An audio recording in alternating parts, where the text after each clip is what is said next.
Hello everyone, I'm your host Deepashree Narendra and welcome to our first ever podcast from Vinyas, and it's called VinTalks podcast. This took us a year to conceptualize and put it all together. It's a podcast from the small city of Mysuru, and we're looking at reaching out to the younger generation through our podcasts, where we're going to be looking at bridging the gap. And how do we want to bridge this gap? We want them to reach out to the women leadership that have been churned out from the city of Mysore. And the theme for this year is going to be women in leadership roles. Buckle up and listen to us as we come out with our first episode on VinTalks. And let's hear what these wonderful women have to say. Thank you. Today, in the first episode of VinTalks podcast, we are over the moon to have Supriya Salian as our guest. And here is a brief intro about her. Ms. Supriya Salian is the Managing Director of PLANSEE India High Performance Materials and has built her career over 18 years, gaining experience in various departments including production, sales, commercial affairs, and finance. After completing her MS, Supriya started her career in 2004 at Wolfra Tech, which was then a family-run business in the field of manufacturing tungsten and molybdenum wires for lighting and other applications. Subsequently, in the year 2010, Wolfra Tech was acquired by the Austrian multinational company called PLANSEE High Performance Materials. Supriya continues to lead the organization, and today PLANSEE India employs about 500 people in its Mysore facility. Supriya not only holds a bachelor's in electrical engineering from SGCE, Mysore, and a master's in electrical and computer engineering from the University of Colorado, USA, but also has completed Executive Leadership Management program from Harvard Business School. Besides, Supriya has been associated with CII Mysore for the last few years in different convener roles. In March 2022, Supriya was the first woman from Mysore city to take over as the chairperson of CII, and she has successfully completed 1 year of her service as the chairperson. Hi, Supriya. Thank you so much for joining us on this podcast, VinTalks. And I just realized you and I have many things in common. Not only that both of us have studied in the same college and we have been an alumni at SJCE, but also we're both part of a family business and a manufacturing setup. I just wanted to know your journey in this manufacturing setup and how it has been when you took up family business. Okay, first of all, thank you so much for the invitation. Really happy to be here. I'm going to be very honest with you. It was not a conscious decision, to join the family business. Like you said, I graduated from JC and then I was in the US to do my master's for 2.5 years. The only thing I was sure of was that I will complete my master's and come back to India.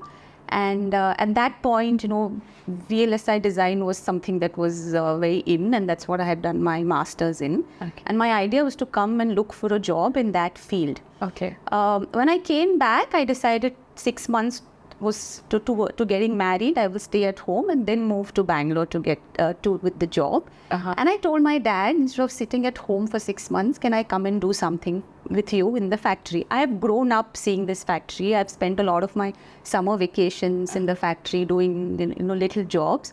So he said, more than welcome. So I started working, doing small projects, building computer networks, converting a work group to a domain because I had some experience working on these things. Okay. And then I just never stopped. From there, I said I did some projects to build some software applications with Excel. And then one day I asked my dad that, I'm enjoying what I'm doing. Is it okay if I stay back and work with you.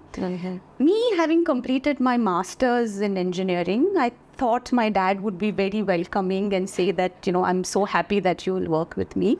He told me very calmly that I'm more than happy, I'll welcome you, but you will start as any other graduate engineer that we take and who will work. At that point, I did not understand what he meant, but what he meant was you're on your own. So he told me, go on the shop floor, learn what people do.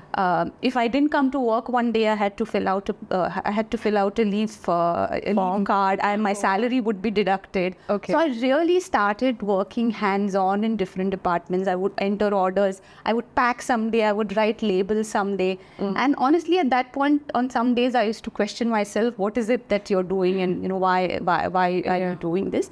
But looking back, I think that was the best start to a career that I could have, especially for where I am today, because I know a lot of basics that go into the manufacturing line. At least I know that nobody can fool me. So that's where I started, honestly, not with an intention, but I'm really, really happy today if I look back that I made that choice. So do you think it was not such an easy journey for you starting off, and you're glad that you actually had a hands-on experience which led to you becoming the managing director of a huge company today? Do you think all that experience mattered? And also, do you think what was your feeling when, the day you got to know that you are the managing director of this company, and you've literally grown up the ladder, you've seen everything? Yeah. So I'll tell you a little bit of my journey. So that's where I started. And, I went through different departments. I worked in manufacturing, I worked in quality, I worked in sales. While we were doing this, we started working with PLANSEE. So when I joined, it was a family-held business. My dad had 2 other partners. And then we started talking with PLANSEE, which is a global multinational present in more than 20 countries. They were looking for a base in India. And, we started discussions of this acquisition. I think that was a time where I also started looking at this as a career going forward. Because in Mysuru, otherwise, there are not too many corporate possibilities to work with. And then when PLANSEE acquired, I think I took on a responsibility to do the integration post-merger. So I was coordinating between converting or changing a small business into the requirements of a larger multinational. We implemented SAP. We made, we had to set up different departments.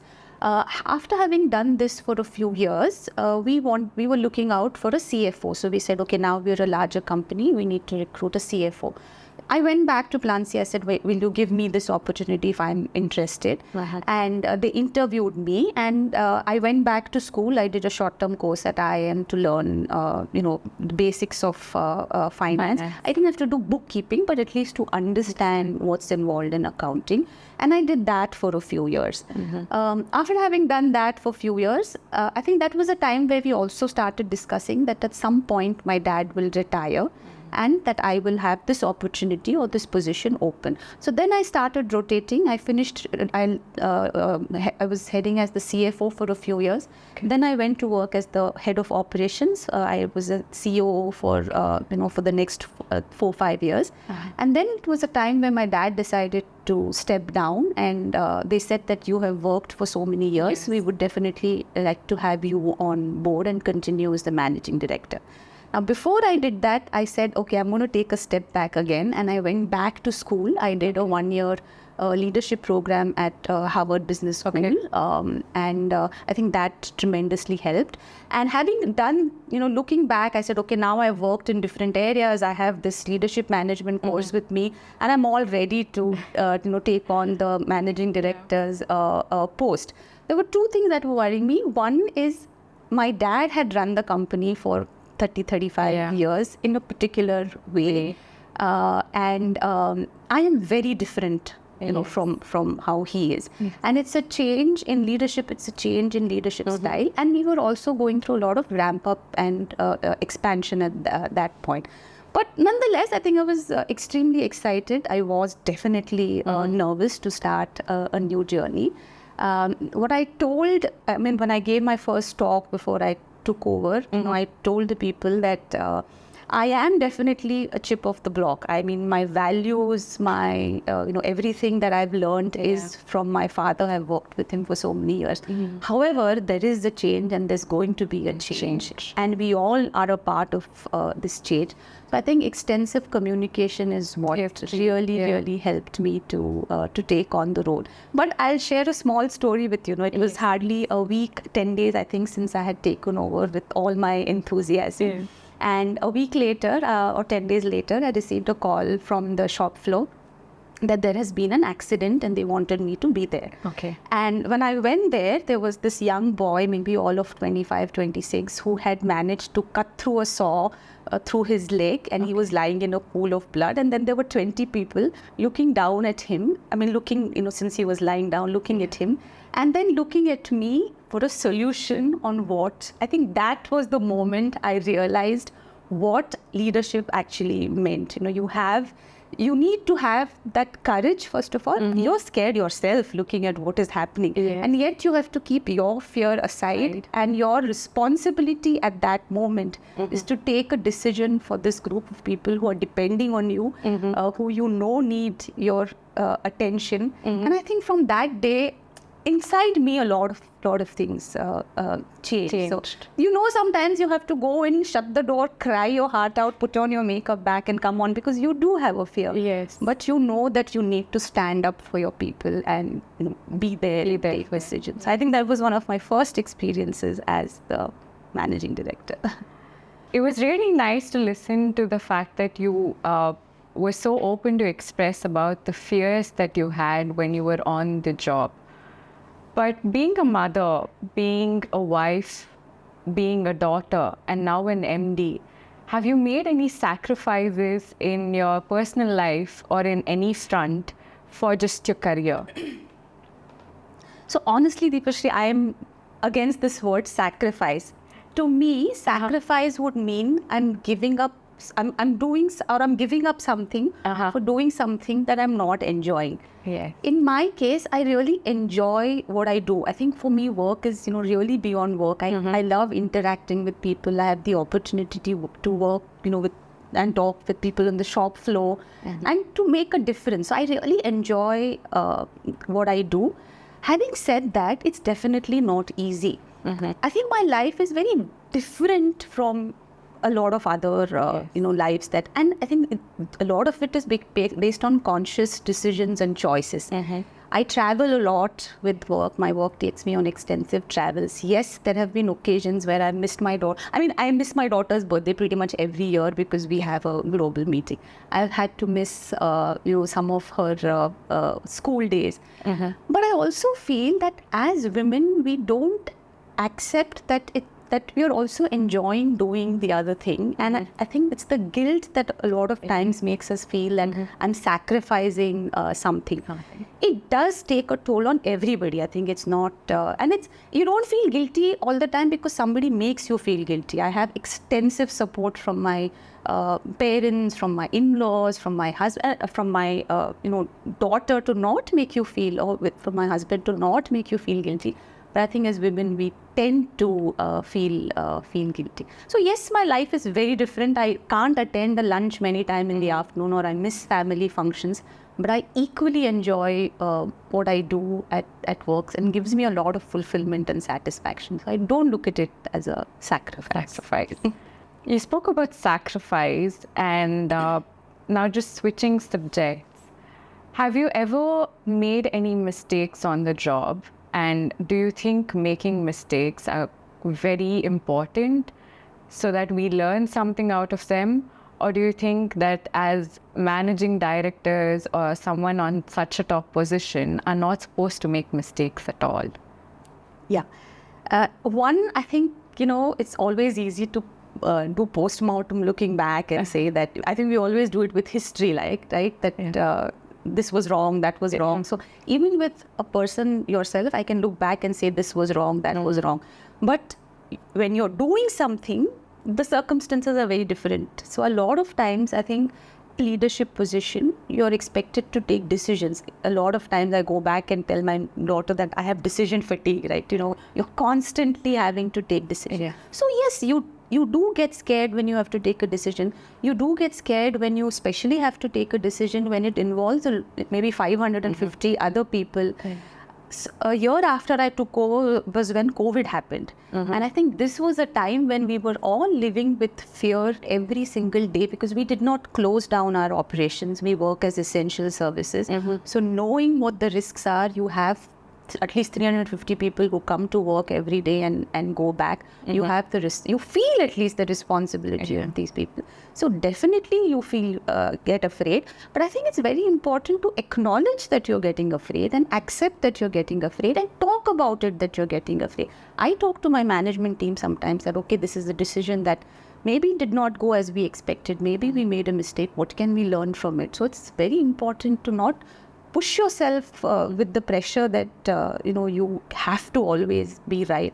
We are all humans. We take mistakes. But looking back at the beginning of my career, if you ask me what mistakes I did, I think I used to be, when you're much younger and you're a woman, you're working in a manufacturing company, people are not used to having women in those positions. I used to tend to get extremely agitated and angry, when somebody would treat me like that. And now if I look back, I feel it was a waste of my energy and effort to get angry and agitated. In the end, you are where you are and people have to accept you. So it would have been possible even without getting angry. Yeah. I absolutely understand what you're saying because I think I'm in the same boat at the moment. I'm not that experienced as you are in the same field, but I think I'm moving in that direction. And I understand about this agitation, and I'm in that phase. Yeah. If we have the phase as a child, like I think I'm in my adolescent phase where I'm so angry with everything that everyone has to say. Yeah. Talking about anger, has there been someone who has mentored you throughout the process and someone who has guided you, not only say per se in your workspace or say anger management, but also in on the lines of say personal front that, this is how you have to be doing this. Don't worry, it's okay. Or have you had someone in a woman's role who has come out to you and said that, this is how you should be doing certain things and it's okay to feel this way? And you will understand this when you join a family business, your life is restricted to the people that you met. So for the longest period, I have only worked with my dad and my guide, my mentor, everything was him. So what he did is right, was right. And I've learned a lot from the way he would work at, he would be in the factory, and it's really stuck to me. His values of, how you take decisions based on your values. I think the most important is how both my parents would treat people. So giving the first priority to people. So I've always seen him when he would walk on the shop floor, he'd first put a pat on the back and ask them, how are you? How's your family? Without even going to work. I think these are extremely important and have always stayed with me. But I didn't see anybody else as leaders or business leaders. At home, I had my mother-in-law, who was herself, who's an entrepreneur, even from a generation away. And I saw how she would balance her work and home. And I've never seen her complain and say that I'm, tired. So these are some instances where I was able to gather. But other than that, really, no, we were a much smaller company, so I did not really have an opportunity to go to somebody. One of the first experience I had was when I was doing my leadership management program at Harvard Business School. I think this made a big difference to the way I would think, or to my outlook. The professors, and it was a leadership course. It was not traditional management course where you learn finance, where you learn HR. So it was really an exposure to different style of leaderships. How do you bring in change management? What is your purpose? Why do you do something? What gives you happiness? And this also gave us an opportunity to meet different business leaders. So I remember at one instance we had Indra Nooyi come and talk to us for 2 hours. Okay. And she was telling us a small story. She was telling us on how when she had had to, pick an ERP for her organization. And she said, I closed the room, I shut the door, I was there for so many hours, I pulled out all the books. I wanted to know myself what is involved before I took a decision. And then you realize, yes, these are things that happen in everybody's life. But I also feel that I did not have an opportunity, but it would be really important, especially for women, to have a woman mentor, somebody as your sparring partner, somebody you can go and talk to. This is because we are very different. Some things don't come very naturally to us. As career women, as professional women, it's very important to network, to build your own professional networks. Nobody teaches us this. Nobody tells us, these. It's important to be assertive, not aggressive, but at least assertive. Nobody tells us these things. So it would be important. And from my part, I think now, if there is an opportunity, wherever I get a chance, I do spend time talking to reaching out to the youngsters. Yeah, I think it's really important as women that we have this network available to talk to other women. Do you think that women within organizations have to look at how they can support other women within the organization? And how important is it for us to be supportive of each other? I think whether in organizations or outside the industry, I think one, as women, we are always known as being somebody not nice or to other women.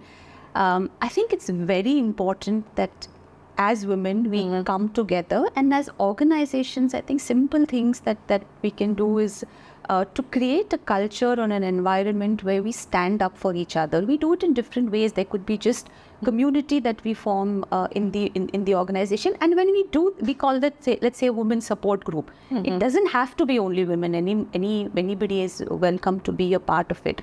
But really small and simple thing is to be kind to each other. I think as women, when we come to work, we don't know what somebody has had that morning, at what kind of morning she has had in her work. So don't judge each other, no matter if somebody is in a bad mood that day, or whatever the person is going through. The second, I would say, is there are unconscious biases that exist. It could be in society in general, or it could be in organizations, where somebody talks to you or somebody talks to your woman colleague, and you realize that this is not acceptable.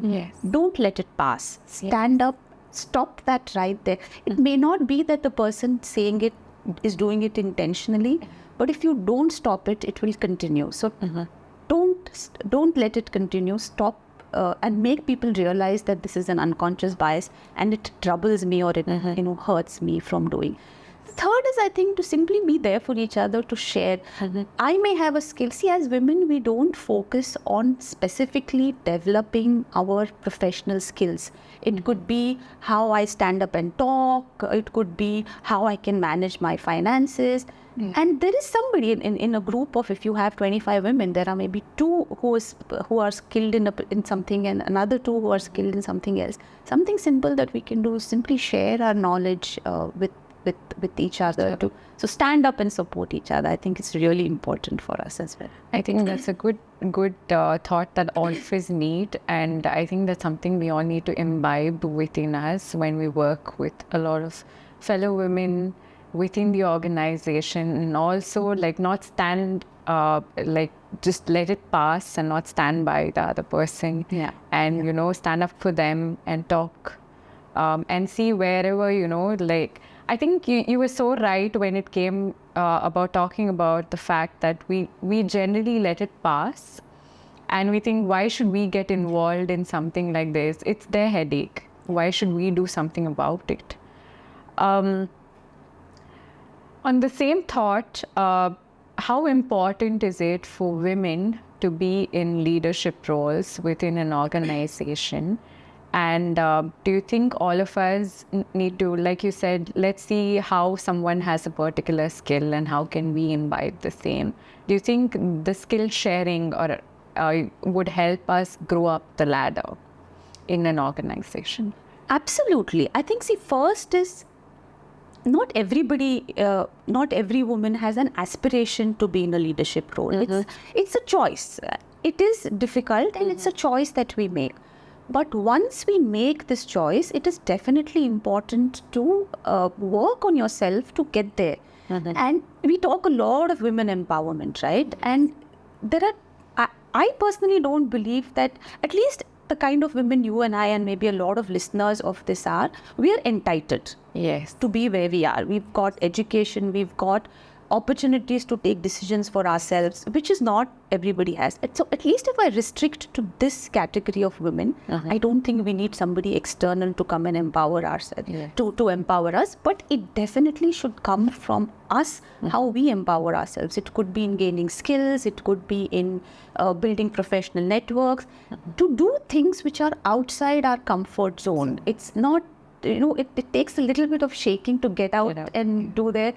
I remember I was traveling in Japan once, and I had a few hours off, and I decided to venture out and travel on my own, not knowing the language. And I took a train, and I realized after half an hour that I had taken a train in the wrong direction. But if I hadn't done it, I wouldn't have, if I hadn't taken that step out and gone and said, doesn't matter what happens, I will try it out, I wouldn't have done it the next time. So it's important to come out of your comfort zone and not have a fear all the time of what will happen, what will somebody say, and just get out and do it. So I think we should empower ourselves. That is important for organizations equally to have women in leadership roles. I think we bring a very different perspective. The whole empathetic culture, is different. When I walk on the shop floor today, I have people come and tell me, my mother-in-law met with an accident, or my child is not studying today. All kinds of things. People just like to have somebody whom they can talk to, in a trusted environment. And I don't think it's, I don't want to be biased and say men can't do it, but I think it comes with I think we have a more nurturing approach to everything that we do, and that's where it comes out of. Basically, that's what we emanate. The last thing that I have to ask you for today is, how do you balance, and I know you are a very busy person and you have a lot of things going on during the day, but how do you balance? What is it that you do to unwind at the end of the day? Honestly, I don't unwind in the evening, because generally by the time I come home, it's 7:38 in the evening. But I spend time with family. I have a dog, which I think is the best stress buster. It's unimaginable how, no matter what mood you come home in, the love that you get from a pet is amazing.